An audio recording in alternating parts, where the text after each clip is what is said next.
உள்ளூராட்சி மன்றங்களுக்கான தேர்தலை தொடர்ந்து ஸ்ரீலங்கா பொதுஜன பெரமுனவில் மாற்றங்கள் செய்வதற்காக அந்த கட்சியின் நிறுவனர் பசில் ராஜபக்ச இலங்கை திரும்ப உள்ளார்.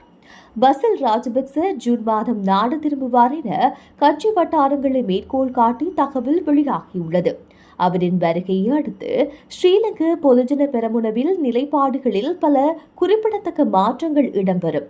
இவை நாமல் ராஜபக்சவின் எதிர்கால அரசியலில் திசையை தீர்மானிக்கும் என்றும் தெரிவிக்கப்படுகின்றது.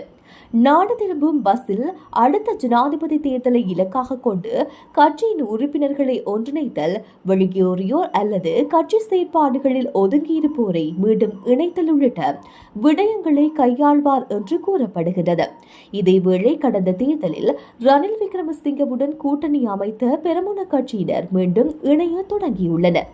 இதன்படி முன்னாள் சபாநாயகர் மஹிந்த யாப்பா அபேவர்தன, முன்னாள் தென்மாகாண ஆளுநர் லக்ஷ்மன் யாப்பா அபேவர்தன, மாத்தறையின் முன்னாள் எம்பி கருணா கொடிதுவக்கு, ரத்னபுரியின் முன்னாள் எம்பி அகில எல்லவல் ஆகியோர் சமீபத்தில் மொட்டு கட்சியில் மீண்டும் இணைந்துள்ளனர். இதே சமயம் பஸ்ஸில் நாடு திரும்பியதும் சர்வஜனபால கட்சியுடன் இணைந்து குழு ஒன்று மீண்டும் பொதுஜனவில் இணையும் என்று கூறப்படுகின்றது.